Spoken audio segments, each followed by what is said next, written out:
welcome to another episode of Let's Talk.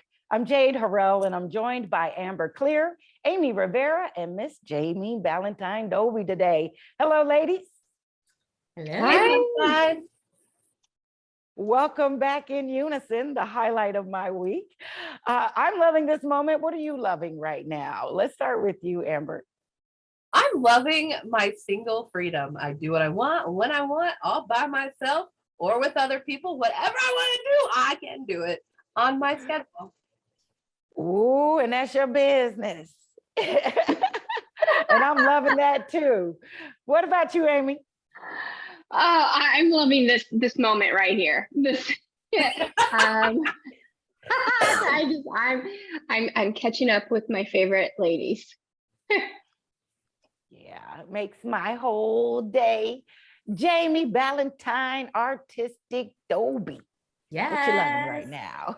I am loving my new backdrop, and Kababi, St. Louis artist, is celebrating 10 years of when he did the 365 with Dad campaign, and I am celebrating with him. These are two of the pieces that I purchased during that series. One with my brother and my niece Holly. She was very young. Now she is a sophomore in college. And myself dancing with my dad while I was pregnant, and now with a 9-year-old. So Wow. 10 years later, he's reposting. I encourage everybody to go to his Instagram, follow, get a piece. I just think that this is one of the most important things that I've ever seen done by an artist. And I just kind of want to celebrate in the moment with him 10 years later. And that awesome artist is Kababi Bayak, standing for Creative Black Artist Battling Ignorance. That's Kababi Bayak, and you can find him on all of the social media platforms. And it's a 365 days with Dad, where he drew a new image or created a new portrait or some kind of expression of positive Black fatherhood. And other people got to share their own family pictures, and he was able to create art from those pictures. So I'm loving that too, Jamie. That's Yes. cool. That's super cool. Yeah. That Yes, is really super- neat. Yeah. Really, really neat. And to know that it's 10 years strong and has had international renown is even more to celebrate. So he made history with that. Really And I did. have to tell you, I am personally loving Black History Month for a number of reasons. One, because I'm Black and I'm proud. But two, I've had a chance to meet my history face to face with some incredible interviews along the way. And this is no different. I am excited to share with you my recent interview with Ilyasah Shabazz. She is the daughter of civil rights leader Malcolm X and Dr. Betty Shabazz. And it was a great conversation that I'm so excited to share with all of you. So we won't hold back any longer before we jump right in. Here's my interview, my conversation with Ilyasah Shabazz. Well, this is probably a very high season for you, but I'm sure it's mixed with all sorts of emotion. Can you share what this time in this day is like for you? Again, it is an opportunity to be closer to our ancestors, to be really in conversation with God, our creator, the Almighty. It's also an opportunity to talk to this young generation and to let them understand, the richness of our heritage, of our history, the founding of this country. When we think about it, had it not been for our enslaved ancestors, none of us today would have the opportunity to call this land of milk and honey, United States of America, our home. And so I think it is for every single American, to pay homage to those ancestors of ours who were enslaved, the indigenous people of this country, as well as those who were captured and trafficked to this country, that we owe them. And so this is just a great opportunity to remind the necessity of what they call today critical race theory. Again, an opportunity to encourage compassion, honesty, truth, to our young people, to this next bold generation of leaders. For sure. I really appreciate that you connected the land of milk and honey for all Americans to additionally the education of and the honor and debt we owe to our ancestors. You come from one of the most influential people to make those changes happen in our time. And as we celebrate this, coming from home, what do you feel we need to most focus on in order to achieve that milk and honey dream that we've been hoping for? Right. Well, listen, my father said in the 1960s, he insisted that America live up to her promise of liberty and justice for all. And so I think that, now is the time. We've experienced, this pandemic, a global pandemic. We witnessed a horrific killing of George Floyd. We've seen the subsequent killings. And so we understand now when people are saying, stop the violence, let's live together. There's so many wonderful opportunities. Just imagine if we didn't have to focus on justice, but we could focus on the passions, of our hearts.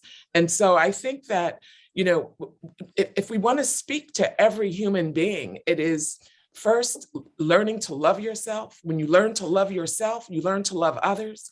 If you love yourself, you have no choice but to love others. If we're teaching hate, to hate others, we're ultimately teaching to hate ourselves. And so I think that, now is really just an opportune time to ensure that we are instilling the right values in our young people, the values of love, the values of compassion, the values of honesty and truth. Yes.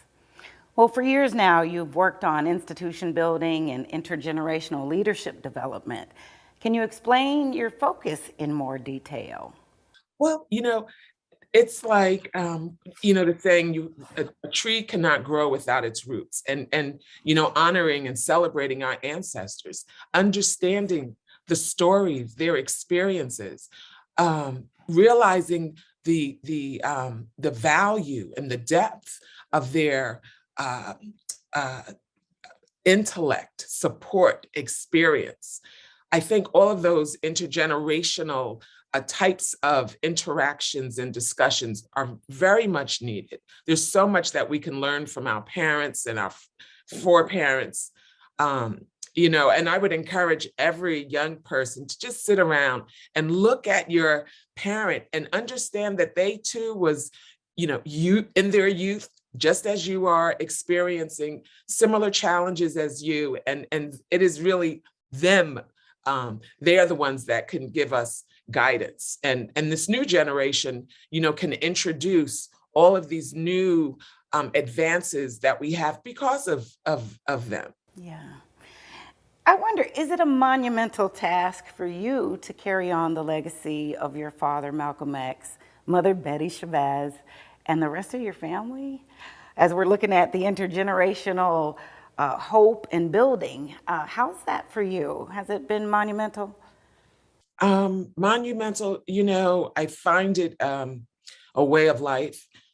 For as long as I can remember, my mother would say to me, Ilyasa, just as one must drink water, one must give back. She would also encourage me to find the good and praise it, which I'm beginning to really understand now. I have many friends calling me, really challenged by our times, by the pandemics, by the losses, by the challenges, the personal challenges. And, it is a way of life. And I think that, looking at my mother, witnessing her husband's assassination just in her 20s and becoming a single parent, the wife of a man who challenged a government that was historically unjust, but yet she lived her life, as a Delta Sigma Theta. She lived her life empowered. She never accepted no or I can't as an answer for herself. She raised 6 daughters with so many obstacles. And her motto was find the good and praise it. Don't focus on the bad, focus on the good, manifest your dreams, And so I'm just so grateful to have had this kind of woman as a best friend and as a mother and a role model. I'm inspired and moved by that. We are the hope of our ancestors. And as we look now, as things unravel, and I too want to share my condolences for your personal loss and of your sister and your family of last year, and send encouragement. But you all know already ascribe to finding the good even still. But I'm really interested in as well how we can make that a way of life when so much of what we may have assumed or hoped for is uncertain right now. You know, it's the African proverb, it takes a village to raise a child. And, you know, this notion of self-love that, again, you know, I'm grateful. My mother ensured that her 6 daughters learned about the significant contributions that women made to the world, that the African diaspora made to the world, and that Islam made to the world. So we grew up with a very solid sense of ourselves. Loving ourselves helps us love others. You know, it allows me to see you as a reflection of me. And so, you know, I think the first part is making sure that we love ourselves so that we can work together to combat racism, to combat mass incarceration, to combat so many of the injustices that are occurring. You know, are we supposed to live our entire lifetimes, generation after generation, doing the same thing, trying to figure out the same problems? So, you know, we have to look back at some of those leaders, some of those young leaders. My father was only in his 20s when the world learned of him, and he was 39 when he was gunned down. And, you know, all of these young people asking for civil rights. My father came along and said, we demand our human rights as your brother. We demand our human rights ordained by God. And it's so manifesting this kind of reality, you know, and making sure that we accomplish our goals, and that, you know, as my father said again, and we're not bamboozled, you know, by these fictitious stories, you know, that we have arrived, you know, just because a few of us have, but, you know, that we want to specifically fight injustice against any and everyone, because Black power is not exclusionary. It simply says that we want the belief in possibility, sovereignty, and power. And then it takes a love of self, a love of your people, a love of your creator and life in order to stand and fight for that. So I am so excited to have you share. We're going to take a quick break, but Dr. King and Malcolm X didn't always see eye to eye on the methods to solve those problems. We'll talk about more of that when we come back.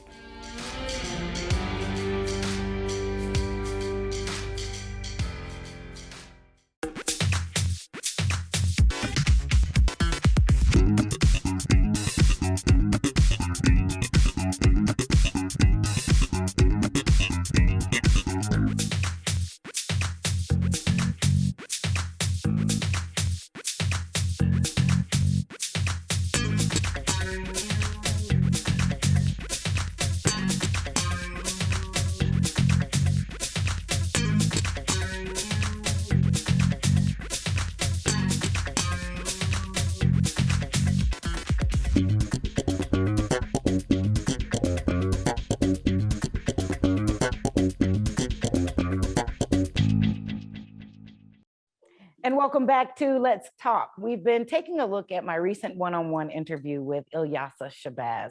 Now here's the second part of that interview. Take a look. I am speaking with Ilyasah Shabazz, daughter of Malcolm X and Betty Shabazz. So as we were talking, Ilyasah, you mentioned that Dr. King and Malcolm X might have seen things more similarly than we thought. A common idea is that they were on opposite sides of how to achieve and overcome the race problems and injustice that existed. What is your take on that? Well, first of all, you know, I want to say that our families were very close. And, you know, my Aunt Coretta was probably the second closest to us than our mother. They were sisters. And I'm so grateful that they had the support in one another. And it does speak to the necessity of sisterhood. You know, both men had the moral aptitude to make this significant sacrifice for their people, for justice. And both came to truly respect one another and looked forward to joining forces in order to accomplish our goals. And again, it speaks to the necessity of us coming together. My father spoke about that often. And remembering that my father was in his 20s when he first came onto the scene. He was 39. He was still a very young man when he was assassinated. And towards the end of his life, not as though he was an old man, but a very young man, he and Dr. King came together. My father went to Alabama to visit Dr. King when he was in jail, when he wrote his famous letter from the Birmingham jail. And he spoke to his wife, Aunt Coretta, and let her know that he was there as the alternative.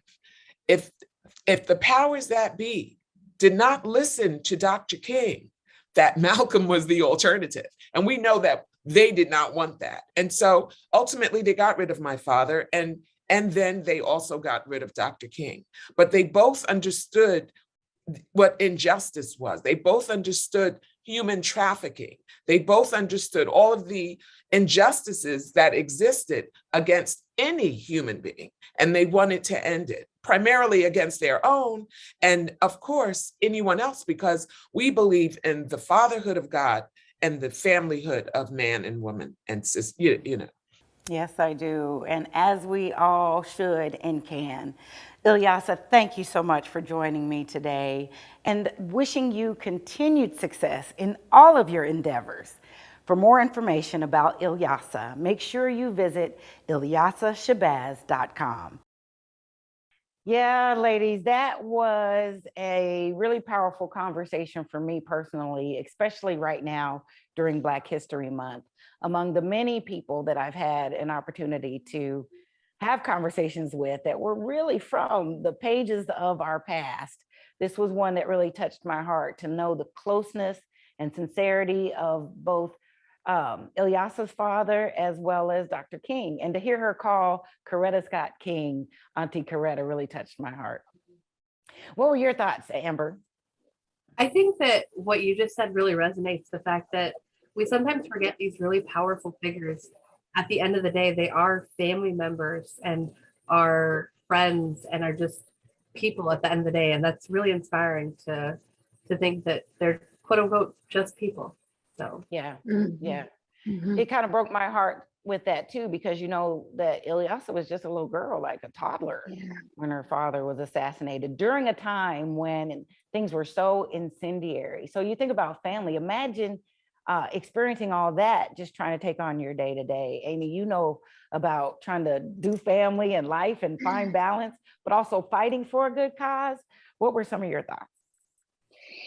The fighting for the good cause, what spoke to my heart, the whole interview spoke to my heart, but when she said, focus on the passions of our hearts will help, heal people. If we focus on that, then we can help love ourselves and then love other people, and through the entire interview, I don't think my eyes were dry, not once, because I felt the love for humanity from her. And I also felt the pain from her experiences. So I'm going to focus on the passions of my heart and continue. She's going to forever be in my heart with those words. Yes, she did. There's an intersection there between the passion and the healing, and that's the hope. Jamie, I know that that's a big space for you about what's possible. Share some of your thoughts. I think she was just, their family has been incredibly inspiring through the years. I grew up with parents who really believed in the words that Malcolm X was speaking, and believed in the words that Martin Luther King was speaking. But I think sometimes when you talk about pop culture and sometimes some of their words or sometimes their mission has been lost in translation over the years. But hearing her speak, I think takes us back to a space one of remembrance, but also, wow, it seems like it was so long ago when her father was on a platform. It really wasn't. I mean, many of the people who followed him, many of the people that walked alongside or believed with him are our parents, are our grandparents, and they're still here.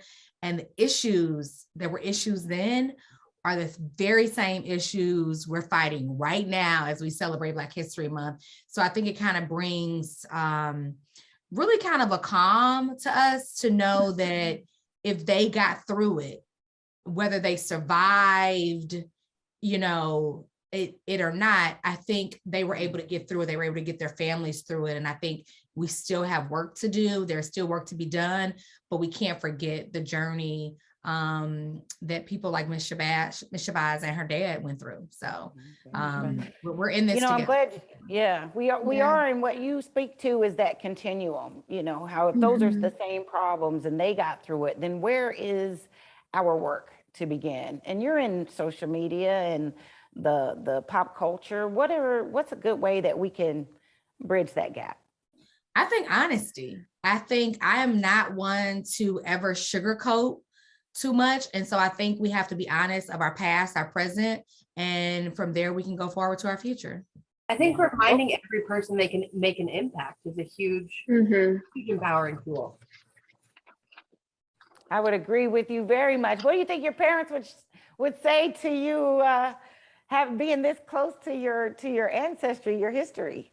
I mean, I think, you know, they would be pleasantly pleased. I have never been far off. I do not have that many generations removed from things that are in the history book. It wasn't, you know, my great grandparents were born slaves, not great, just my great grandparents were born slaves. So it is very present for me. And for us all, as it should be. So before we close the show, we must end the show by talking about another prominent civil rights activist, St. Louis's own Josephine Baker. In November, the Missouri Historical Society and Alliance Francois de St. Louis paid tribute to her life and legacy as she became the first Black woman to receive France's highest honor. She was inducted into the French Pantheon, the nation's mausoleum of heroes. During the program, you will get to see all about Baker's remarkable life. Take a look. On November 30th, 1937, she became French. Today, the same day, November 30th, 2021, she enters in the Pantheon, 84 years later. I would like to share with you tonight a different perspective of my inspiration for her. She is the most avant-garde and committed woman of the 20th century, who has accomplished what no other woman had achieved before her. Friends and family, you know, I have lived a long time and I have come a long way. And you must know now that what I did originally for myself. Then later, as these things began happening to me, I knew they were happening to you. And I knew that you had no way to defend yourselves as I had. When I left St. Louis a long time ago, the conductor directed me to the last car. And you all know what it means. But when I run away, yes, when I run away to another country, I didn't have to do that. I could go into any restaurant I wanted to, and I could drink water any place I wanted to. Because I was happy, I had some success. This exceptional human being fought racism, anti-Semitism.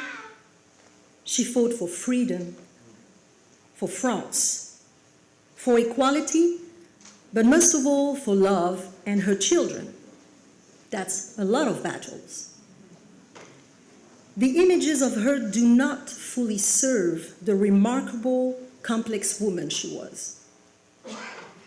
Because she wasn't only an artist, At 19, she participates in the Harlem Renaissance movement, also called the New Negro Movement, that was serving art, culture, and social action in the African American community, alongside Webb Du Bois, Marcus Garvey, Billie Holiday, Duke Ellington, Cap Calloway, etc. And she exported it to Europe. She wasn't just an extraordinary dancer who disrupted classical styles of dancing. She wasn't just a revue and opera singer who sang Offenbach music and made her first recording in French at 21.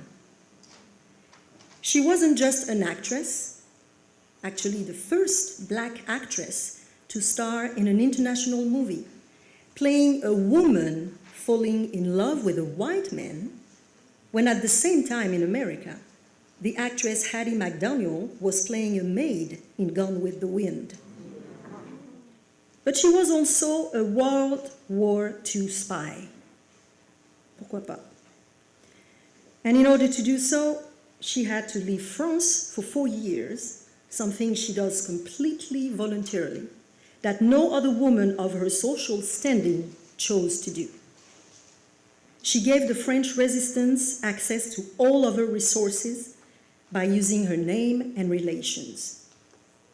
Invited to the cocktail parties given in the embassies, she was gathering information about upcoming Nazi meetings, troops' positions, the intentions of Mussolini, about the policy in Japan, everything transcribed in encrypted language and invisible ink on her musical scores. She used her connections to secure Spanish-Moroccan passports for Jews fleeing Nazis in Eastern Europe, stating that Eastern European Jews were Moroccan Jews, allowing many to escape to Latin America. And to hide her involvement in counter-espionage, she joins the air rescue pilot nurses.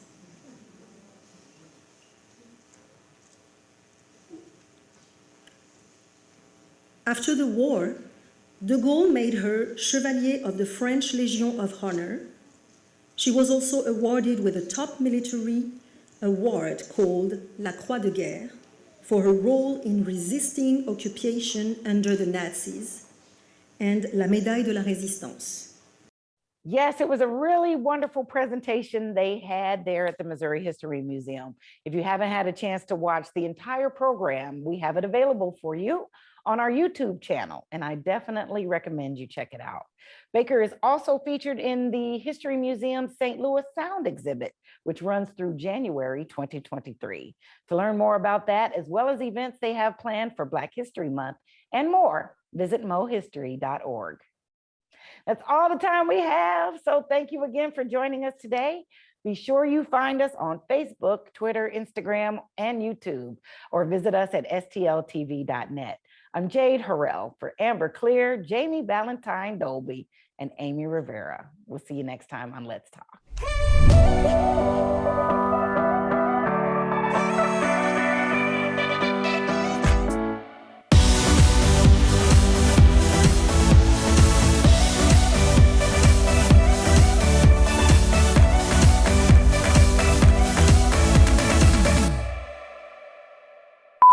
You got that glow. Let your soul glow. Shoulders up, cha-chas out, tummy in. Did you say cha-cha's out? That's what my granny said at my wedding. I've been saying it ever since. You don't have a choice to pick what you love, Jade. You love Black History Month. I don't want to have my card revoked. Is it spelled F-R-A-N-C-A-I-S-E? Nobody? Voulez-vous inez-vous? I cannot participate in that conversation. I'm gonna say Saint. I did good with Alliance Francois though. I just didn't know how to do Saint Louis, San Luis. San Luis. San. Say it like Nelly would. St. Louis. I'm from Denver. I'm struggling with the her. You're from Denver, really? And you didn't cue me. I'm just talking because I feel like I'm sorry. look, Post-COVID. I'm just gone, right? We're all like, what are you doing? blooper that. Welcome back.